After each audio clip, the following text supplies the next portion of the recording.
കൃഷ്ണേന്ദു, ഇപ്പം നവരാത്രി ആഘോഷങ്ങളുടെ ഒരു സമയമാണ്. 9 ദിവസം പഠിക്കുന്ന സമയത്ത് ഏറ്റവും കൂടുതൽ വെയിറ്റ് ചെയ്യുന്ന ഒരു ആഘോഷമായിരുന്നു. അതായത് നമുക്ക് മറ്റ് ഹോംവർക്കോ അസൈൻമെന്റോ ടെസ്റ്റ് പേപ്പറോ ഒന്നും തരാത്ത ഒരു വെക്കേഷൻ എന്ന് പറയുന്നത് അത് നവരാത്രിയുടെ ബുക്ക് വെച്ച് കഴിഞ്ഞാൽ പിന്നെ അങ്ങോട്ട് റെസ്റ്റ് ആണ്. പക്ഷെ ആ സമയത്തായിരിക്കും ഏറ്റവും കൂടുതൽ വായിക്കാനും എഴുതാനും ഒക്കെ നമുക്കൊരു ത്വര തോന്നുന്നത്.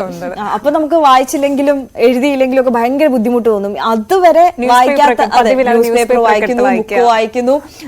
അന്ന് എന്റെയൊക്കെ കൊച്ചുനാളില് പറയും ഈ ടിവിയിൽ സ്ക്രോൾ ചെയ്ത് പോവല്ലോ, അതുപോലും വായിക്കാൻ പാടില്ല എന്നൊക്കെ. പക്ഷെ അപ്പോഴൊക്കെ നമ്മൾ ഭയങ്കര ആർത്തിയോടെ ആയിരിക്കും അന്നത്തെ 2 ദിവസം എല്ലാ കാര്യങ്ങളും വായിക്കുന്നത്. എന്തായാലും രാജ്യത്തുടനീളം വലിയ ആഘോഷങ്ങൾ ആരംഭിച്ചു കഴിഞ്ഞിരിക്കുകയാണ്. 9 ദിവസം നവരാത്രി ആഘോഷം വളരെ വിപുലമായി രാജ്യത്തെല്ലായിടത്തും നടക്കുകയാണ്. ഈ നവരാത്രി ആഘോഷങ്ങളുടെ ഈറ്റില്ലം എന്ന് പറയുന്നത് ഒരു പ്രധാനപ്പെട്ട കേന്ദ്രം എന്ന് പറയുന്നത് നമുക്കറിയാം കൊല്ലൂർ മൂകാംബിക ക്ഷേത്രമാണ് എന്നുള്ളത്.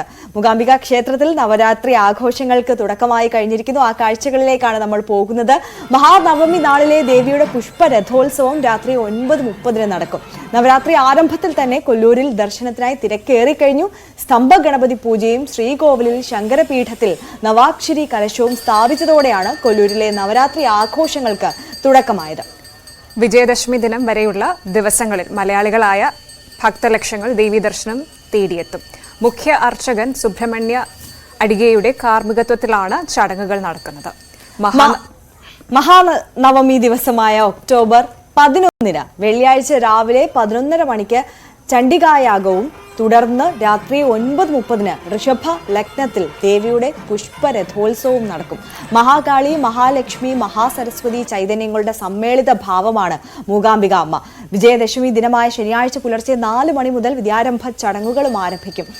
നമുക്കറിയാം കൃഷ്ണേന്ദു, ഏറ്റവും കൂടുതൽ കുട്ടികളെ അക്ഷരം എഴുത്തിനിരുത്തണമെന്ന് അവരുടെ രക്ഷിതാക്കൾ ആഗ്രഹിക്കുന്നത്, വിശ്വാസികളായിട്ടുള്ള രക്ഷിതാക്കൾ ആഗ്രഹിക്കുന്നത് മൂകാംബിക അമ്മയുടെ ക്ഷേത്രത്തിൽ തന്നെയാണ്. അതുകൊണ്ട് തന്നെ നമുക്ക് ഊഹിക്കാൻ പോലും പറ്റില്ല അന്നത്തെ ഒരു ദിവസം അവിടെ ഉണ്ടാകാൻ പോകുന്ന തിരക്ക്. രാജ്യത്തിന്റെ വിവിധ ഭാഗങ്ങളിൽ നിന്ന് അവിടേക്ക് ആളുകൾ ഒഴുകിയെത്തും. ഇങ്ങനൊരു തിരക്ക് ഇതനുബന്ധിച്ച് തന്നെ ഇതിനു വേണ്ടി സ്പെഷ്യൽ സർവീസുകളും സർക്കാരുകൾ ഇത് ചെയ്തിട്ടുണ്ട്, റെഡിയാക്കിയിട്ടുണ്ട്. തീർച്ചയായും. നമ്മൾ മറ്റൊരു